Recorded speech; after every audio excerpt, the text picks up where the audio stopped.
Hi, my name is Chinmayi. I'd like to speak to you today about the Ujjayi breathing. It's when you come to yoga you think, gosh, those people are making really funny noises with their breath. It's a very special practice and it's worth persevering with. A little bit difficult sometimes for some people in the beginning. I'm just going to give you a few ideas about how to employ it in your practice and why it's so important, really. It's a little bit like blowing steam on a shaving mirror. If you were to do that you would do that normally with your mouth. And you would flex a little muscle in the back of your throat, the epiglottis muscle, and you would create steam on the mirror. And you would make that sound, often called the ocean sound or Darth Vader sound, as it's sometimes referred to. When you're inhaling again, you would generally be trying to take it off. Imagine taking the steam off. Which is great, and it's good to practice doing it with the mouth initially. But in Ujjayi breathing, we do this with the nose.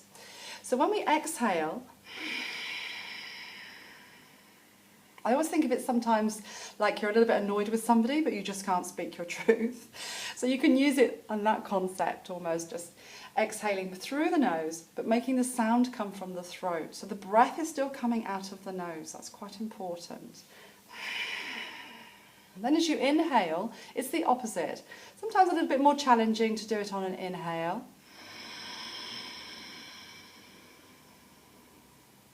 And then exhale. In the beginning, this actually forms quite a useful meditation because it does take a little bit of concentration to do it. And you can even use it at the end of your practice just by softening the sound, often called ocean breathing. It sounds like a very soft ocean breath going in and out. A good way to concentrate the mind, empty the mind in the beginning when you're learning how to practice this. But it's worth persevering with. When we breathe normally, we have a bit of a breath and then we have a rest. We only actually breathe because the brain goes into a moment of panic and says, please give me some oxygen. So you breathe in, it sends nerves to the lungs and it breathes in. Your lungs will breathe in and creating a vacuum. And then when the oxygen's done its job and it's gone all around the body, you will be creating and replacing with carbon dioxide. And eventually the brain will say, okay, I need to get rid of this carbon dioxide now. We'll send a signal to the lungs and it will help to evacuate that carbon dioxide and other gases that the body no longer needs. So when we're doing the Ujjayi breathing, when we're taking control of the breath, we're stopping that little bit of panic from the mind. So the mind isn't saying, oh, I need more oxygen, I need to get rid of the carbon dioxide. We're taking control of that, so we're continually breathing. And there aren't those little pauses at the end of the inhale while we relax and let the body do its work, and at the end of the exhale until the body needs to breathe in again.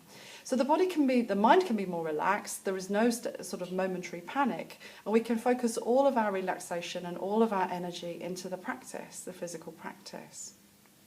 So it's worth learning this technique.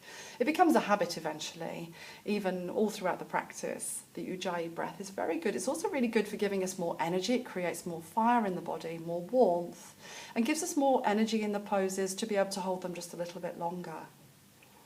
So persevere with Ujjayi breathing. It's worth having a go and keeping it going in your practice.